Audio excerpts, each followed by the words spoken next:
Welcome everyone to a new edition of the Corrective Works Best of Pilates and Yoga Works. And here we go for especially a core, hip stability and leg stability workout. So all of your center core. We're starting by stepping to the front of our mat, anchor your feet, especially your outer heel and big toe mount into the ground, stand tall, lower your shoulders, zip your pants up, lift the chest, and then raise the crown of your head all the way to the sky or ceiling. I do have to voice over this because the sound was so bad. So sorry, this is not the original sound. Then inhale, draw the arms overhead, keep your shoulders low, and then bend forward into a forward fold. We're staying here for quite a while, exploring our hamstrings, especially in our whole back line, from the big toe all the way over the back of our legs, over our spine, all the way to the eyebrows. And you can bend one knee, then the other, or shift the upper body left and right, and just explore what's going on in the back of your legs or in the lower back. Sometimes we do feel these stretches, especially in the lower back. Just be aware of left and right. It's a fun way of checking differences between the left and the right side, and just be aware of them without judgment, just accepting whatever is going on here.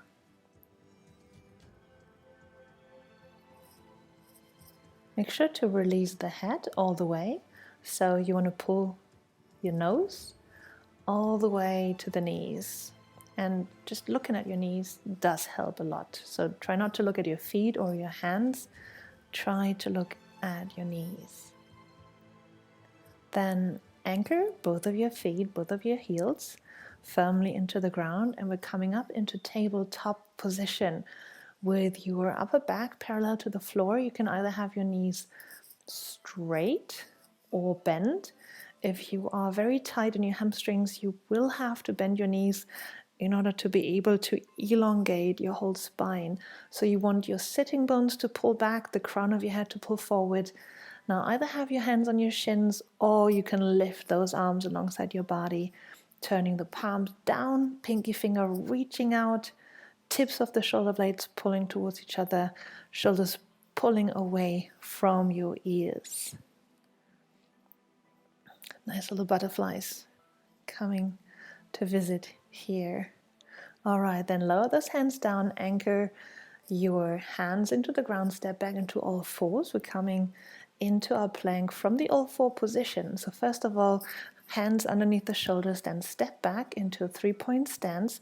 Engage the core, pull the navel in, pull those hip points together. And once you have a very stable position, simply stretch out the second leg and anchor both of your toe mounts into the ground.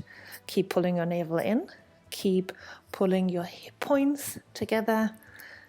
Heels are pulling backwards, crown of the head is pulling forward, and your shoulders are pulling away from your ears, and the tips of the shoulder blades pulling towards each other. So this should feel really, really stable, and you're ready now to just hold it for a few more seconds in your perfect plank. This is our first sun salutation, just to get warmed up before we go into the actual workout.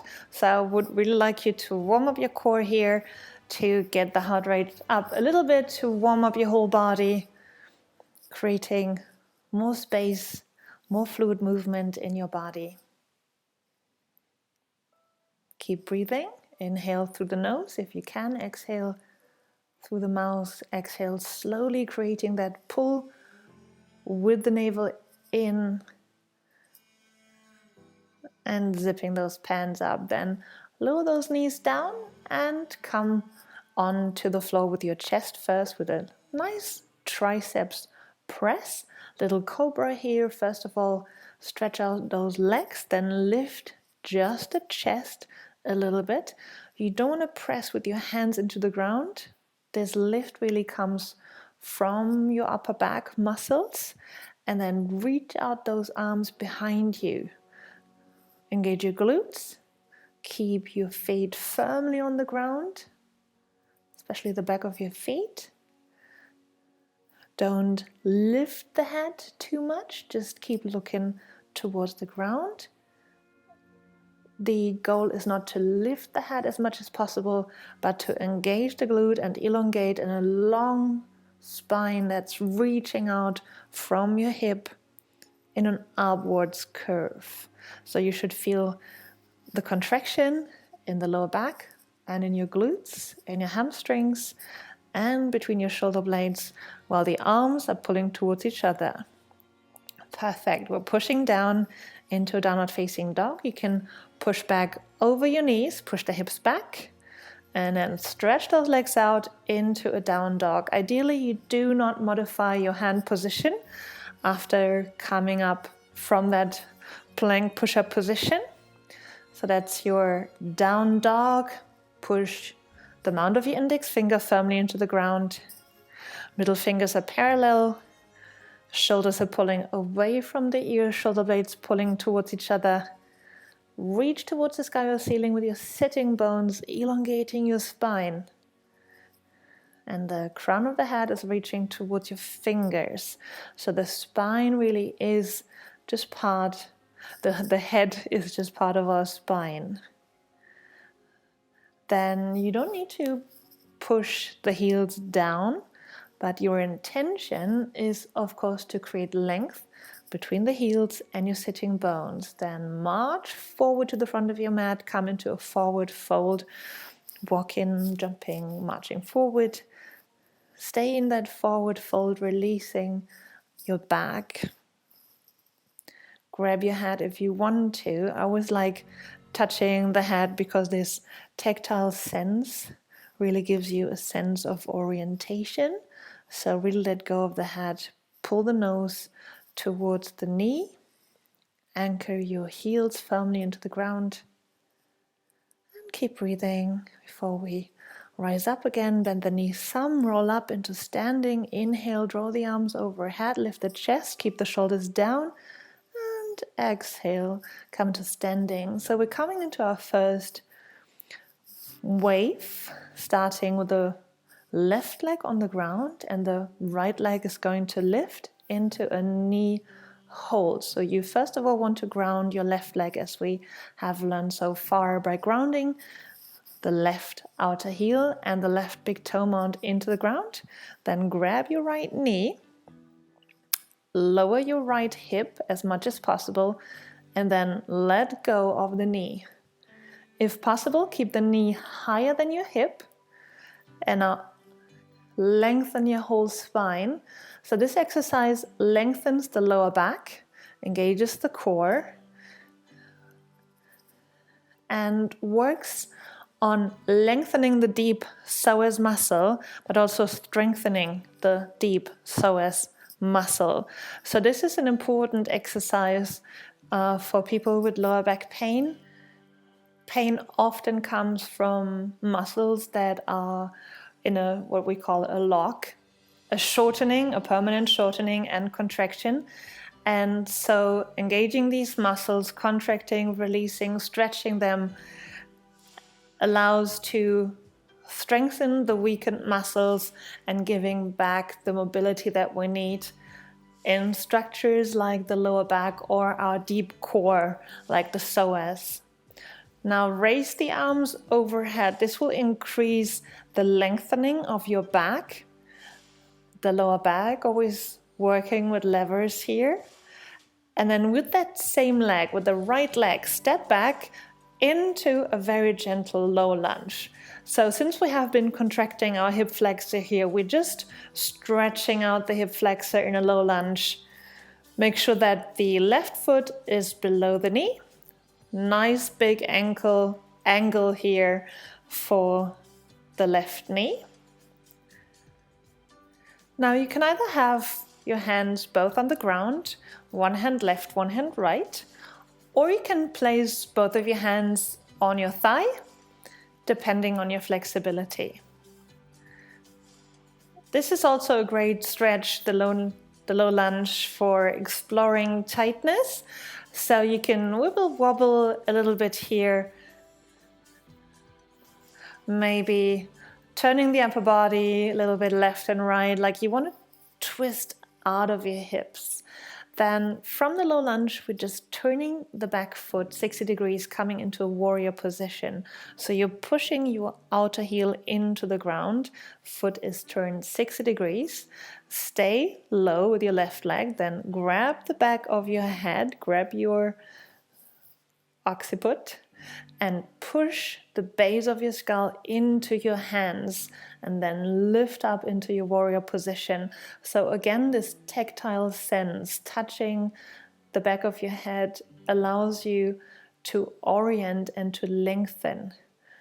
Then the head knows where to go, pulling the crown of the head upwards. Then you can draw the arms overhead, and whenever you feel like the head might have lost its position or orientation, you can bring one or both hands back to the base of your skull and just create a little bit of tactile sensation, just a little bit of pushing and allowing your head to find its position.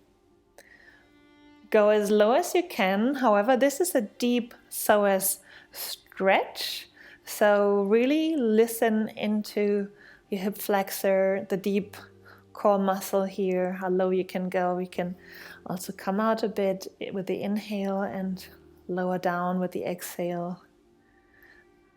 The exhale reduces the tone of our muscles, so using the exhale to go deeper into stretches is a very good method to increase flexibility and mobility. Then lower back down onto all fours. Come back into your perfect plank by first reaching out with one leg into a 3-point stance, narrowing your hip points, pulling the navel in, engaging the core, and then stepping back into your perfect plank position. Beware of your shoulders. We might be getting a little bit tired by now because this is our second plank. So really listen into your shoulders, pull the shoulders away from the ears, pull the shoulder blades together, engage your core, pull the navel in. You're allowed to shift your weight, to move around, to make this a very dynamic plank if you feel like it. There's no law forbidding to move in a plank.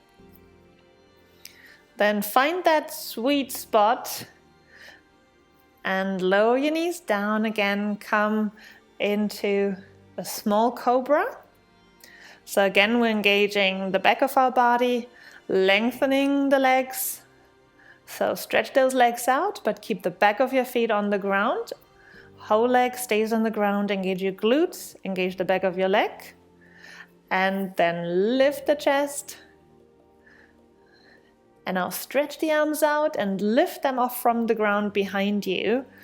You want to turn those hands with the palms facing down. Pinky fingers are pointing towards you. So thumbs out, pinky finger in. And really engage into all 10 fingers like you're sending rays back, rays of sunlight back.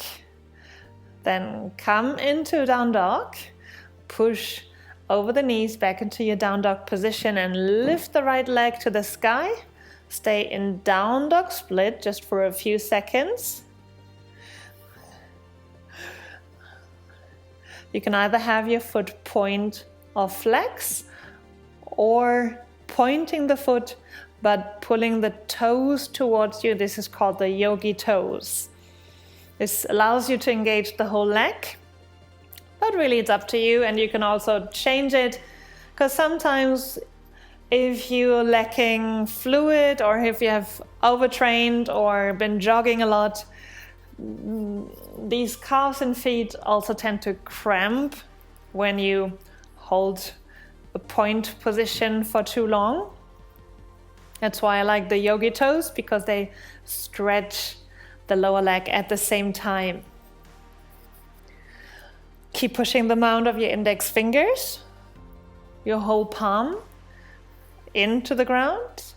And then we're slowly lowering. You can either get back onto all fours or just pull the leg through and come back into your low lunge position.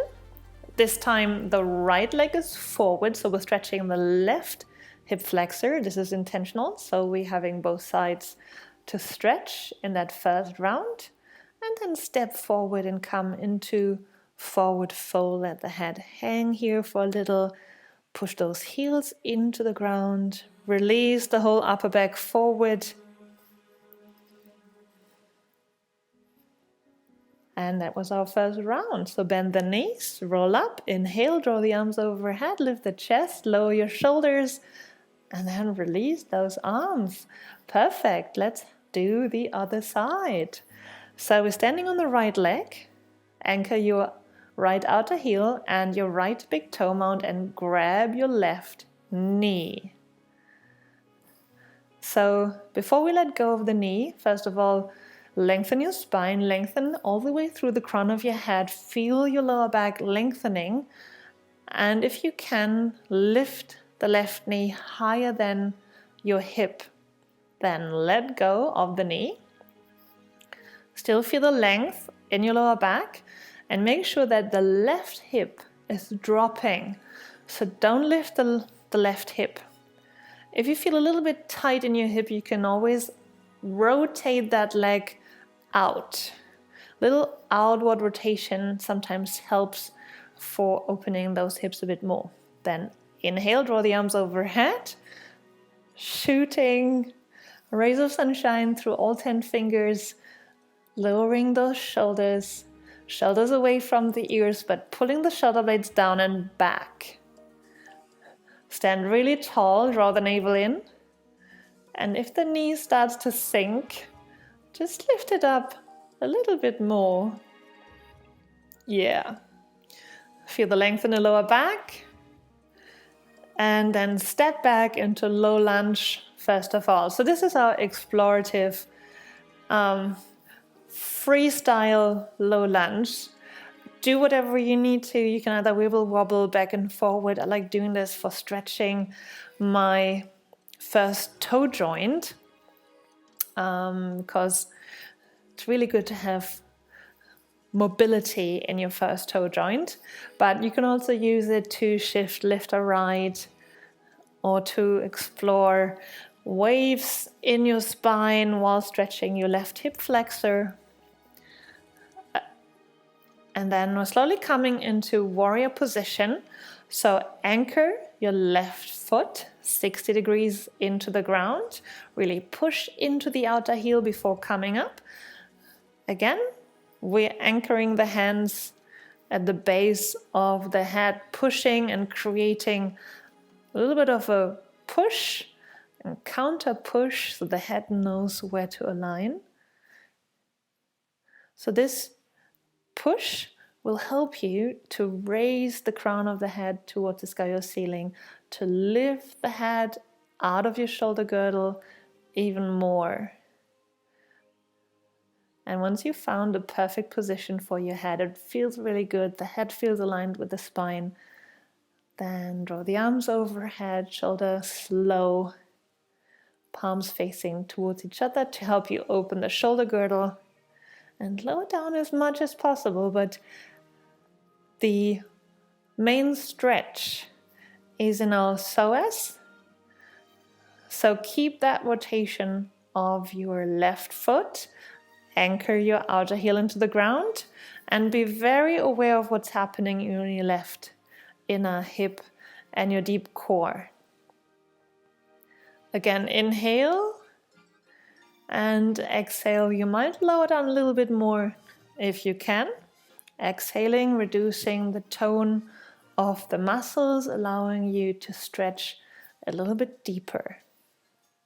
And here we go. I'm preparing a little surprise for you. So step down. First of all, we're coming into our all fours position to come into plank, but this time we're coming into elbow plank. Sphinx arms, so elbows underneath the shoulders, both forearms parallel, and then step back into your perfect elbow plank. So since your body should have that memory now of that alignment in plank, you should be able to find your position. So hips are shoulder height, pushing the heels backwards, drawing the navel in, pulling the navel towards the spine, and the head reaches out of the shoulder girdle, lengthening the neck, while the shoulders are pulling away from the ears. Keep breathing. We're on our last circle. We're almost there. So we can have this little bit of shoulder work here and a little more intense core work because we got more weight on the front, on the shoulders. Wonderful. Then lower down. We're going to engage the back of our bodies. So lengthen those legs backwards. Keep the front of your legs on the ground. Engage the back of the legs. Engage the glutes. Engage the lower back. And then just lift again into your Cobra. You can either have those hands simply stretched out as we did before, pulling the shoulders away from the ears, tips of the shoulder blades coming together. Or you can grab both hands, interlacing the fingers. Keep those elbows slightly bent though, so don't overstretch your elbows. And then lift both hands from your hips. You can also anchor the index fingers as shooting out, like a Charlie's Angel position here. Shooting out with the index finger, thumbs and index finger connected. The rest of the fingers are interlaced. This creates a good lever for more stretch through the shoulder. Keep breathing. Almost there. You're doing great. Then lower down, come back into down dog position. You can push back over the knees, then lift those hips up. And we're coming into down dog split. Lift the left leg up as much as you can. Engaging those glutes one last time. But especially open the chest here. So down dog position is a spine lengthener, a chest opener, and I always find it's a good relocation exercise for the shoulder girdle to remind us to pull the shoulder girdle down towards the rib cage, create space for the neck, pulling the shoulder blades together, anchoring the hands into the ground, and reaching that leg out as much as possible into this beautiful blue sky here. Keep breathing. Keep lengthening.